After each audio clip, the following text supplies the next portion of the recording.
আমরা আজ প্রথম দিন সুন্দরবনে লুচি আলুদম মিষ্টি ব্রেকফাস্টে পেয়ে গেছি, খেতেও শুরু করে দিয়েছি, খাচ্ছি, খুব ভালো ভালো লাগছে। সঙ্গে দীঘা পুরী সমুদ্রের গল্প তো অনেক হলো, এবার যাই সুন্দরবনের গল্পে। 15ই আগস্টের ছুটি পেতেই আমরা সপরিবারে চলে গিয়েছিলাম সুন্দরবন বেড়াতে। এখন সুন্দরবনের এই ইলিশ উৎসবটা প্রায় সবার কাছে পরিচিত, তবে আমরা গিয়েছিলাম একটু অন্যরকম ভাবে। যেহেতু আমাদের ফ্যামিলিটা অনেকটা বড়, তাই আমরা একটা টেম্পু ভাড়া করেছিলাম।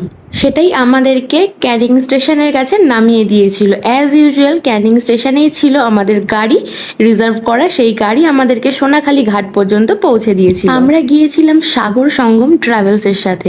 অন্যদের সাথে কি হয় আমি বলতে পারবো না, কিন্তু আমরা খুব ভালো ঘুরেছি এবং আমাদের বোটে যারা সহকারী ছিল তারা সত্যি খুব খুব ভালো। আমরা যেহেতু গাড়ি রিজার্ভে গেছিলাম তাই আমরা সবার আগে পৌঁছে গেছিলাম। গিয়ে আমাদেরকে প্রায় 10টা পর্যন্ত বসে থাকতে হয়েছিল।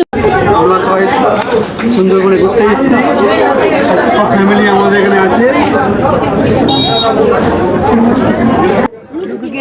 কে বলেছে? কে বলেছে?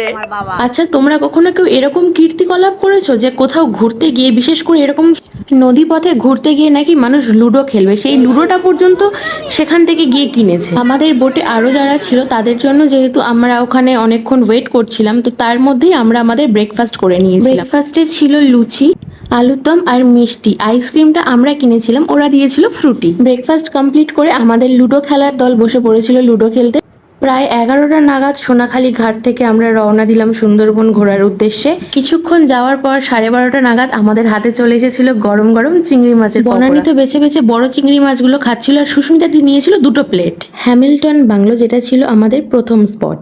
আমাদের প্রথম স্পটটা ঘুরেই আমরা আবার বোটে ফিরে এসেছিলাম। সাথে এসে দেখি আমাদের দুপুরবেলার মেনু রেডি। খাবারের কোয়ালিটি ছিল একদম ঘরোয়া রান্নার মতো।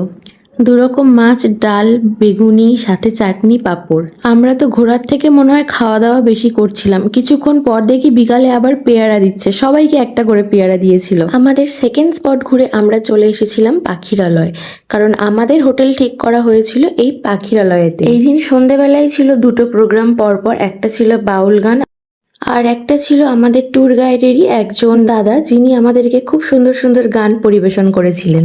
আমরা 4:30-5টার মধ্যে হোটেল পেয়ে গিয়েছিলাম। তো তারপরে আমরা সবাই ফ্রেশ হয়ে একটু মার্কেটে চলে গিয়েছিলাম। সন্ধেবেলায় সব লঞ্চগুলো দাঁড়িয়ে রয়েছে নদীতে।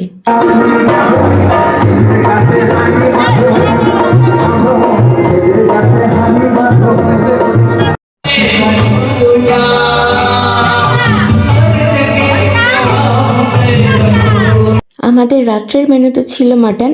এখানেই কিন্তু শেষ নয়, গল্প